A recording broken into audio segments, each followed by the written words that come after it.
Bonjour les amis, j'espère que vous allez bien. On se retrouve pour la suite de l'épisode sur la 125 RZ. Donc la dernière fois, je vous ai laissé sur la vidéo, on venait juste de finir de nettoyer la moto. Aujourd'hui, on s'occupe de démonter entièrement la moto. On verra s'il y a des surprises ou non pendant le démontage. Bon, je pense qu'il y en aura. On va nettoyer grossièrement pièce par pièce. Avant de tout remonter, c'est mieux de faire pièce par pièce. Et on verra ensuite si on commence à remonter la moto à la fin de cette vidéo. Normalement, ma déco devrait déjà être arrivée en point relais. J'ai envoyé un message à European Race mercredi soir. Donc il a pu faire la déco jeudi matin. Il l'a tout de suite envoyé. Et là, on est samedi matin et elle est déjà arrivée. Donc vous voyez déjà un peu la rapidité du truc.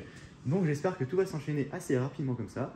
Donc là, comme j'ai dit, donc la moto n'a pas bougé depuis la dernière fois. De toute façon, la fin de la vidéo pour moi, c'était juste hier. Donc on s'est arrêté sur un nettoyage complet du moteur avec des bons produits bien dégraissants. Là maintenant, on va passer aux choses sérieuses. On va démonter la moto, voir s'il y a des choses à changer, à réparer ou voilà, ou si juste à nettoyer, ça suffira. Et on va commencer, je pense, à peindre quelques éléments. Alors je ne sais pas si je vais pouvoir les peindre aujourd'hui vu qu'il pleut. De toute façon, ils ont eu la pluie toute la semaine, pendant 2 semaines même. Donc je ne sais pas trop comment je vais me prendre pour peindre les pièces. Peut-être que j'irai peindre tout ça dans un petit cabanon derrière où il y a un petit coin de lumière. Alors, en pièces à peindre, déjà on va faire le tour de ce que j'aimerais bien peindre. On va commencer par les têtes de fourche. Donc bon, même celui-là, je pense qu'il va y passer, hein, pas vieux. Un tag, je ne sais pas du tout ce que ça vaut, je trouve que c'est une bonne marque de puriste. Je pense que le mec s'était chauffé, T-tag, guidon tag, qui est surponté et tout. Tu vois, la petite mousse en cadeau. Mais bon, honnêtement, le guidon, je le trouve vraiment pas joli. Déjà, il est assez en vilain état. Et même, je ne sais pas, il est pas très joli. Donc, on va commencer déjà par tout démonter, la fourche, roue, tout ça. Donc l'été, j'aimerais bien les peindre en noir, sûrement du noir mat. Sur les 2019, il me semble qu'ils étaient un peu comme ça, un peu soit noir mat ou alors je ne sais plus s'ils étaient marrons. Je ne sais plus quelle année exactement c'était, mais en tout cas, ça sera noir mat, hein, ça sera beaucoup plus joli que gris. Ensuite, on démontera tout le ressillon en fait, hein, pour essayer de le rattraper à la main encore plus que j'ai fait que les produits. En fait, vous voyez, normalement, c'est un aspect un peu comme ça. Et là, il est un peu, on dirait qu'il a été poli. Donc peut-être que je le reponcerai et ensuite je le rebrosserai pour donner l'aspect d'origine. Mais bon, ça après c'est que du détail. Donc ensuite vous voyez vraiment qu'il y a des vis n'importe où, n'importe comment. Là tu as une vieille vis comme ça, là tu as une cruciforme juste ici qui tient rien du tout en plus. Ça va être un peu du bricole tout de toute façon cette moto. Bah, après bon, en cross j'ai pu comprendre que les mecs ils s'en battaient les couilles tant que ça roulait. Et c'est une mentalité comme une autre, hein, on va pas critiquer. Ça se trouve, quand tu leur dis ouais non, moi la moto faut qu'elle soit nickel après chaque sortie, bah ils rigolent parce que ça sert à rien du tout. Genre tu vois, avec les vis des carénages, tout ça, là on va se faire un petit plaisir à changer toutes ces vilaines vis. Le 10, je crois qu'il tient aussi avec une vis cruciforme. Oh, mais là quand même faut pas se foutre de la gueule du monde, ça se trouve je vais même pas réussir à la démonter la vis. Là je me suis aussi rendu compte hier en la lavant que la jante elle avait un vilain poc. Bon ça après je le redresserai au moment de faire la peinture. Bon c'est pas très compliqué, hein, il va juste falloir taper pas comme un malade. Il va falloir taper quoi. En peinture, j'ai dit qu'il y avait ça. Alors, de l'autre côté, est-ce qu'il y aura grand chose? En fait, niveau peinture, ça va aller. Il n'y a pas grand chose à faire vu que c'est que de l'alu presque. Donc, il y a juste à nettoyer les pièces. Bon, ensuite, il y aura tout ce qui est vis, tout ce qui est rouillé, tu vois. Tout ça, là, fera soit changer, soit là, je sais pas si je pourrais le brosser ou leur mettre un petit coup de gris. Ça fera déjà un peu plus propre. La pédale de frein, je la polirai. Ça, au pire, refaire l'embout noir parce que là, il est tout rouillé. Le carter, je suis encore sceptique. Soit je refais une petite peinture de carter comme j'ai fait sur ma KTM et qui rend super bien. Alors en plus ces côtés, je ne sais pas si vous allez voir. Hop. Je sais pas si vous voyez bien la peinture, ça rend vraiment pas mal du tout. Voilà, évidemment Motorex, vu que c'est KTM, tu vois, j'ai mis un petit autocollant, après j'ai verni tout par-dessus. Mais vraiment le rendu est plutôt pas mal. Donc tu vois, même à la bombe, on va faire quand même des bons résultats. Si tu as bien poncé, bien préparé, ensuite bien apprêté. Et après, bah, ensuite, il n'y a pas. Hein, moi, j'ai mis au moins 3 couches de gris, ensuite 3 ou 4 couches de vernis, histoire vraiment d'avoir un truc bien fait. Parce que bon, la bombe, c'est quand même moins qualitatif que certaines peintures de carrosserie. Donc, après, si tu fais un truc comme ça, tu as moyen d'avoir des bons résultats. Moi, j'ai fait beaucoup à la bombe. Hein. Bon, après, quand c'est des trucs assez gros, genre par exemple les roues, c'est mieux de faire ça au pistolet quand même. Donc, du coup, je me tâte avec ce petit carter à leur peindre comme ça, mais sauf que ce n'est pas les couleurs d'origine des RZ, on va dire. Mais alors après, est-ce que c'est mieux de faire un truc d'origine ou alors est-ce que c'est mieux de faire un truc propre? Je sais pas. Parce que là, honnêtement, le carter, je pense pas que je pourrais le rattraper. Déjà, il faudra que j'enlève le pot d'échappement, puis je démontrerai sûrement le carter pour essayer de le gratter de façon un peu mieux. Le pot, comme je l'ai expliqué, du coup je vais le changer, j'en ai trouvé un sur le bon coin, donc je devrais le recevoir d'ici 3-4 jours, le mec il l'a envoyé hier je crois. Donc corps de pot silencieux, je crois que c'était monté sur un 2012, il m'a dit au téléphone. Bon on verra, de toute façon normalement c'est censé être les mêmes. Donc celui-ci, je pense que je m'occuperai de le refaire une fois que la moto sera finie, hein, parce que ça presse pas. Donc bon, comme je refais tous les pots de 50, on va dire. Bon, l'époque, je sais pas si je pourrais les enlever, ça. Normalement, les puristes, ils ont un truc pour enlever de l'air comprimé dans le pot. Donc comme ça, c'est tu gonfles le pot, tu le mets sous air comprimé.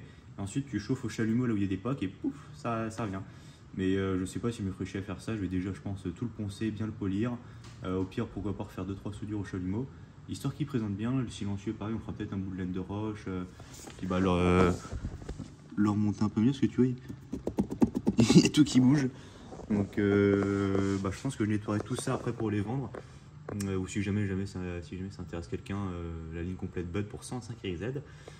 Donc ça sera après. Puis ensuite, bah, écoutez, je pense que ça va être vite en fait. Hein. Changer les carénages, la housse de selle, on va laisser celle-là. Il me semble que ça, c'est la housse de selle d'YZ d'origine, de 2005. Genre, tu vois, le dessus, je sais pas ce que c'est, en moitié en aspect cuir. Puis le côté rugueux. Alors, c'est un peu dommage, je pense que l'inverse aurait été mieux. Bah, comme sur les Greyzen modernes. Et surtout, cette matière-là, ça, je pense que c'est une matière qui glisse vachement. Alors, en cross, je pense que tu t'en fous d'avoir une selle qui glisse vu que tu es pratiquement tout le temps debout. Mais pour les mecs qui font du BKLF avec ce genre de moto, je pense que ça glisse. Et je pense que c'est pour ça qu'il y en a plein qui les changent. Vraiment en cross, remarque quand tu accélères avec TFI, ouais, peut-être que ça glisse un peu. Mais bon, si la housse de selle elle est toujours là, elle est même pas usée ni rien. Peut-être qu'elle a été changée plusieurs fois. Mais je pense que c'est celle-là, en tout cas ça va bien, ça fait plus aspect origine qu'une autre housse de selle. Et puis après, bah écoutez les amis, ça sera beaucoup de démontage. Là le carburateur, il faudra que je le démonte pour vraiment bien nettoyer, parce que tu vois, même avec les produits et tout, il reste encore plein de merde dans les coins.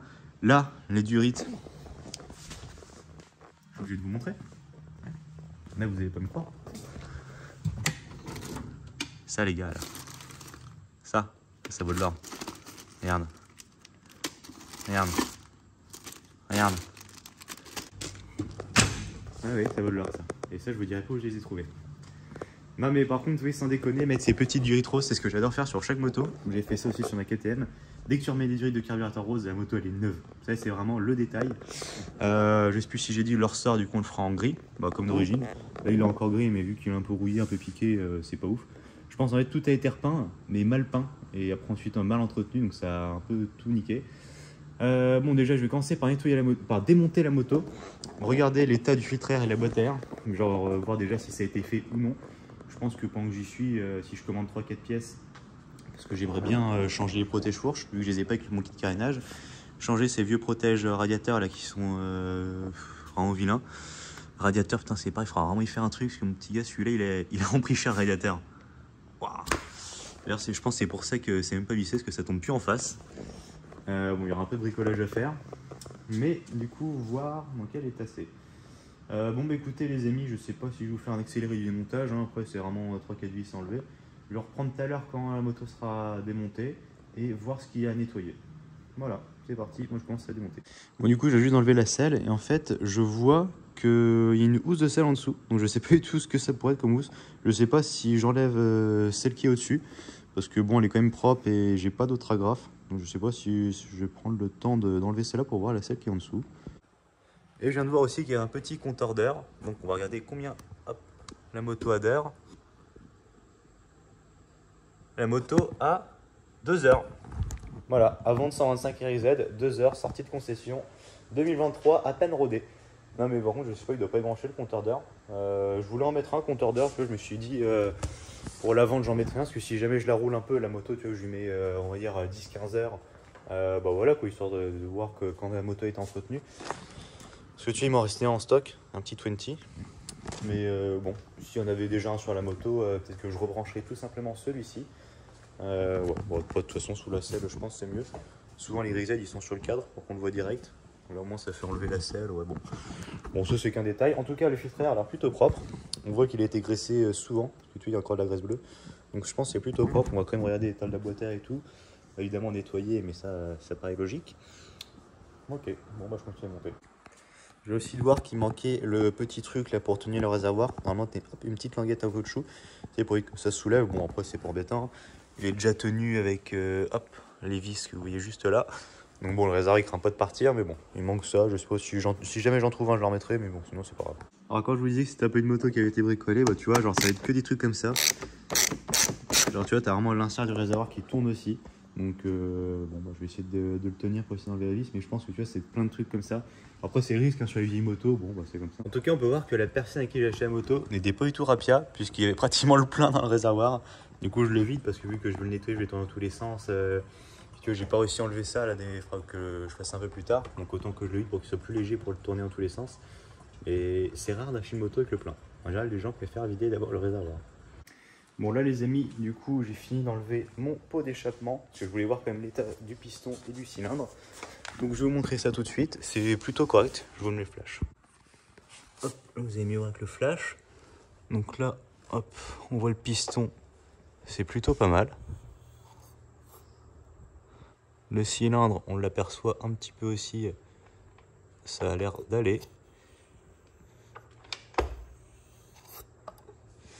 En tout cas, je pense que la personne avait raison, le piston doit vraiment avoir 15 heures. En général, sur un 125, vraiment les puristes essayent de le faire tous les 15-20 heures. Bon, vu que moi la moto, je vais pas y mettre beaucoup d'heures, je pense. Je le laisserai comme ça. Bon, les amis, du coup, j'ai avancé un petit peu, j'ai un peu démonté la moto, un petit peu.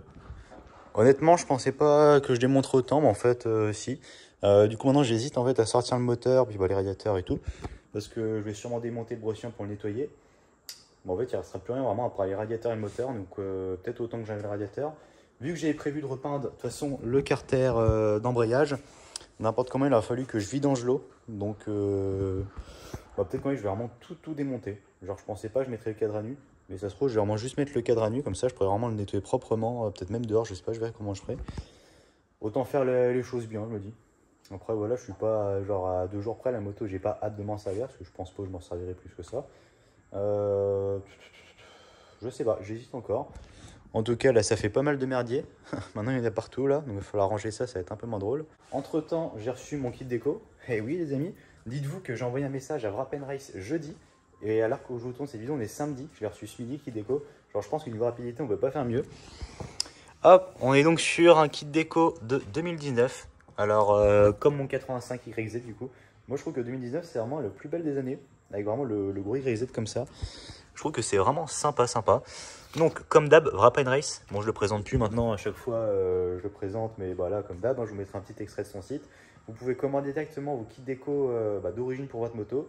Vous mettez l'année de vos carénages plus l'année du kit déco que vous souhaitez. Et puis, bah, du coup, ça donne ça. Donc là, en gros, bah, sur les YZ d'origine, tu n'as toujours que les ouïes avant de kit déco. Donc, il m'a fait les 2 ouïes, et partie de réservoir, tu vois, découpé pour les vapeurs d'essence.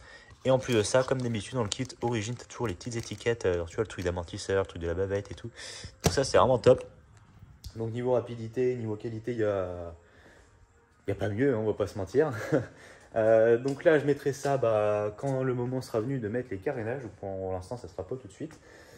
Donc là voilà où j'en suis, je vais peut-être finir de démonter un petit peu. Puis bah écoutez, si je range, je vous reprendrai. Pour le moment, en truc, qu'est-ce qu'il y a eu? Alors le radiateur qui était chipsé, je sais pas si je vous ai montré, il était complètement là. J'ai réussi à le redresser à peu près. Donc tu vois déjà, avant le début était là, la fin elle était là. Là maintenant il est dans l'axe, donc il faudra juste que je redresse les 2 pattes pour qu'il soit comme l'autre. Mais tu vois c'est déjà pas trop vilain. Qu'est-ce qu'il y avait? Ah ouais putain merde, dans le réservoir, je sais plus si je vous l'ai dit tout à l'heure. Ah non j'ai dû vous le dire. Non, bah écoutez, maintenant ça va être que du gros nettoyage. Ça, par contre, ça va vraiment être bien. J'adore faire ça. Je sais pas pourquoi. L'amortisseur, tu vois, j'ai tout bien nettoyé, enlevé le ressort pour le repeindre. La boucle arrière, pareil. Bon, le silencieux et le pot, ça, on fera ça plus tard. Donc, les carénages, je les avais nettoyés, mais ça, j'y toucherai pas plus que ça. Parce que je la remettrai pas. La selle, hop, j'ai vu qu'il y avait une housse de selle. Je sais plus si je l'ai dit aussi, ça c'est pareil. Hop, tu vois, il y en a une autre, donc je sais pas trop ce que c'est cette housse de selle. Mais j'ai bien envie d'enlever celle qui est là pour voir celle qui est en dessous. Sinon, écoutez, c'est tout. La boîte à air, du coup, j'ai dû la sortir parce que de toute façon, il faudra que je perce les 2 petits rivets de chaque côté pour enlever les cages de boîte à air. Pour mettre les nouveaux du kit plastique moderne. Et puis les roues aussi, il faudra finir de bien nettoyer les moyeux avec, je ferai sûrement ça, la paille de fer. Les rayons, pareil. Et ensuite, elles seront prêtes à peindre. Du coup, je suis toujours sceptique sur la couleur. On verra ça plus tard. Bon, bah écoutez, voilà pour le moment. Je vous reprends un petit peu après. Bon, du coup, j'ai un petit peu avancé sur Irized. J'ai fini de tout démonter le cadre, donc je l'ai démonté en entier. Comme ça, maintenant, je vais pouvoir le laver. Vraiment, on a les moindres détails, ce sera beaucoup plus pratique, je pense. J'ai également enlevé le moteur. Enfin, du coup, oui, vous avez vu qu'il n'y avait plus le moteur, hein, forcément. Donc là, pareil, j'ai bien pouvoir frotter aux endroits où j'avais pas pu quand il était sur la moto. Donc ça, comme ça, c'est bon. Tout est démonté maintenant. Donc la moto est entièrement désossée. Hop, tout ça, je pourrais me nettoyer ça à l'essence. Puis maintenant, ça va être pièce par pièce, hein, comme je vous ai dit, comme je vous dis depuis le début. Donc pareil, je vais pas filmer ça, hein, ça va être assez long je pense, il y en a pour 2-3 jours à tout gratter. Donc voilà, tout le chantier est là, il n'y a plus qu'à suivre à la trace. Oh putain, le merdier mec. Waouh, ça donne pas envie. Donc du coup, les petites roupettes, ça je vais les préparer pour les peindre, je ne sais toujours pas de quelle couleur. Et puis écoutez, ça va aller pièce par pièce. Le ressort pareil, on va le démonter pour le peindre. La boucle, on va la frotter. Voilà quoi, il y a un petit peu de chantier, le brossillon, les radiateurs, tout. Il y a à peu près tout à frotter. Donc, mais je pense que c'est quand même mieux d'avoir démonté la moto entièrement. Là, je vais pouvoir me faire vraiment le plaisir de tout nettoyer le cadre proprement. Parce qu'en fait, il y a plein d'endroits où j'aurais jamais pu atteindre. Genre, tu vois, dans les biellettes, là, cette partie-là, j'aurais jamais pu nettoyer ça. Puis là, pareil, moi, sans faisceau comme ça, je suis tranquille. Les biellettes, pareil, comme ça, je pourrais en profiter pour tout regresser. Alors, du coup, la dernière vidéo, il y a quelqu'un qui m'avait conseillé le W5 là, de chez Lidl. Hop, du coup, j'étais en chercher un bout, qui est juste à côté de chez moi. Donc on va essayer ça, je pense.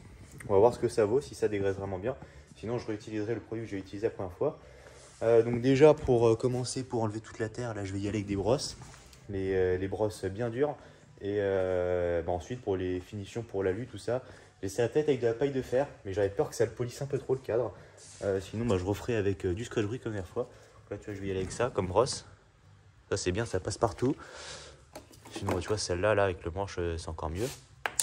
Hop, et puis peut-être un petit bout de scotch-brite. Bon là les amis, du coup je suis en train de laver le cadre. Donc en vrai je réutilise la même façon que j'ai fait au tout début, donc avec le scotch-brite et du coup le produit que j'ai utilisé, que je vous ai dit tout à l'heure, le W5. Donc là je suis en train de pincer tous les petits recoins du cadre que je pouvais pas faire quand la moto était montée. Donc là maintenant que tout est démonté, c'est bien plus simple. Donc comme ça, non, je vais finir de rincer le cadre et je vais vous montrer le résultat final pour qu'on voit vraiment le avant-après. Et franchement, heureusement que j'ai démonté pour accéder à toutes les parties qui étaient vraiment sales avant quoi. Hop, du coup c'est bon, j'ai fini le cadre. Je vous l'ai mis essayé, ça vous voyez bien le résultat. Donc là, rien à dire, ça ressort beaucoup mieux qu'avant. Mais évidemment, c'est toujours taché là dans le fond. Mais je pense que sur tout le reste, j'aurais jamais pu le revoir sans utiliser les produits que j'ai utilisés. Le cadre est vraiment taché en fait par la terre. Donc là, c'est une bonne chose de fait. Maintenant, il n'y a plus qu'à faire pareil avec le moteur et toutes les autres pièces. Hop, du coup des deux côtés, c'est pareil. Non, ça n'a plus rien à voir.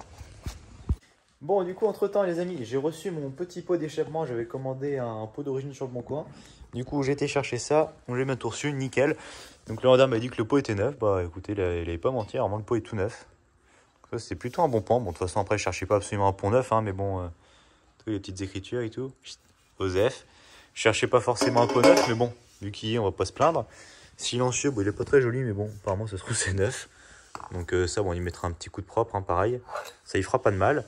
Et en fait, avec, il y avait un guidon. Donc, ça, je crois que c'est un guidon de 2012, il m'a dit, quand il m'a appelé, le mec. Je le mettrai pas, hein. Mais c'est qu'en fait, si vous voulez, j'ai payé le tout 130 €. Donc, corps de peau silencieux plus le guidon. Alors que tous les autres corps de peau d'occasion, enfin voilà, dans le même état, on va dire, ils étaient entre 150 et 180 €. Donc, celui-là, c'est le moins cher. Et en plus, il y avait un guidon en plus pour le même prix. Du coup, c'est pour ça que j'ai pris celui-là. Donc, le guidon, je le vendrai sûrement parce que je ne vais pas mettre un guidon avec une barre. Je préfère mettre un guidon en 22. En 28, excusez-moi, parce que ça, c'est un guidon en 22. Donc, écoutez, c'est plutôt top. Donc, comme ça, je vais en profiter pour refaire le corps d'échappement Bud là que j'ai pour le revendre un peu après. Donc, voilà. Donc, du coup, c'est parti. Maintenant, je peux enfin nettoyer le moteur. Bon, du coup, les amis. Là, j'ai apprêté un petit peu mes pièces que je veux peindre. Donc là, j'ai mes 2T plus mon sort d'amortisseur. J'ai démonté ça là. J'avais tout bien préparé. Donc là, j'ai apprêté. Bon, tu vois, il pleut encore. Du coup, je vais me mettre dans ma petite cabane là. Hop, accrocher ça. En mode carrosserie, mon petit gars. Donc là, j'ai peint ça. J'en profite pour nettoyer à chaque fois plus de pièces. Là, par exemple, je suis en train de faire l'amortisseur, en train de tout bien nettoyer pour plus qu'il y ait de merde dedans. Et ensuite, je continue de peindre les pièces au fur et à mesure. Voilà quoi.